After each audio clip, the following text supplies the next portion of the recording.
It was my actually second to last day, so we were working on training a guy to take my position. I was at work. Actually, I was sitting in a restaurant in Champaign, eating lunch when I got the phone call from his mom. We were short-staffed today, so I ended up jumping in the truck just to keep ahead of the sprayers. Sprayer pulled in, Cody went to load him. As the operator unfolded the sprayer booms, he unfolded into the power line, and as he was doing that, Cody hit an alligator clamp to load the sprayer and took 7,400 volts.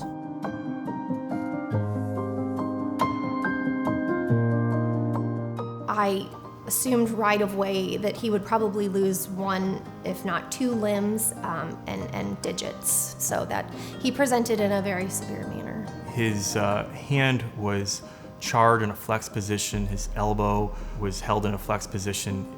This was his entrance wound. He had a number of exit wounds, including his bilateral feet and his head.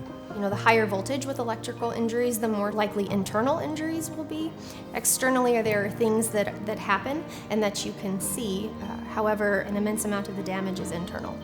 Our goal was to get rid of the tissue that was destroyed and to maximize, one, his life, to make sure that he didn't die from the injury, to make sure that his kidneys didn't suffer a severe insult from the amount of muscle damage that was done, and to get him to be as functional as possible. In the United States, approximately 1,000 people are killed each year from an electrical incident, and upwards of 30,000 are injured. The key to prevention is to, first of all, know where the hazards are and be aware of the environment. A lot of these injuries are preventable. If we just slow down, we realize the capacity for an electrical hazard, and we're aware of where those are and stay away from them. As farmers, a lot of times it's multi-generational that we've stayed on the family farm. Grandpa was never in a safety meeting. Dad was never in a safety meeting. So now the son that's taken over, he was never in a safety meeting. And on the farm, I think we take too much of that for granted, that everybody knows what to do. Daily meetings of reminding where the hazards are, orientations for new workers, safety trainings for new workers are all really recommended. If you're in any type of a vehicle and that wire comes in contact with the vehicle, whether it's a crane, whether it's a piece of farm equipment, your pickup truck, that vehicle could be energized and you would not know it because you can't hear, feel, or smell the electricity. And right now, the rubber tires could be giving it a resistance to going to ground. In other words, it can't flow yet past that clean, dry rubber tire. But yet when your moist body takes one step from the platform down to the ground, you're that path, and it will take it at the speed of light. The other reason we would really advise somebody leave a cab if they have hit a overhead power line is if the cab or the piece of equipment is on fire. And in that instance, it's recommended that the individual make a clean jump from the piece of equipment. That means both feet and arms jumping from the equipment all at the same time, not stepping down and allowing yourself to be part of the electrical current to ground. You cannot step off of that piece of equipment. You must jump free and clear. The best way is to land with your feet together and bunny hop as far away as possible.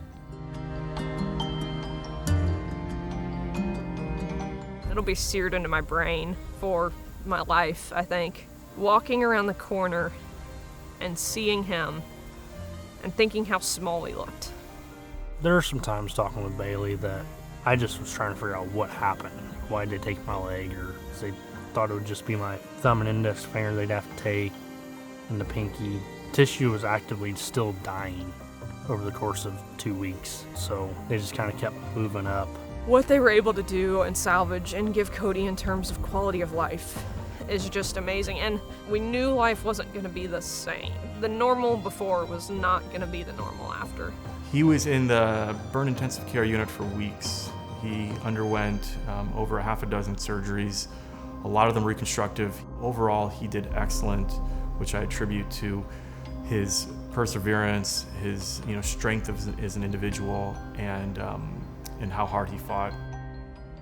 Just driving around during the spring and fall, watching sprayer operators operate, or the fertilizer trucks with the auger sticking out close to power lines. I mean, pay attention a little more. Just keep an eye on your surroundings. Just take that extra second to look at things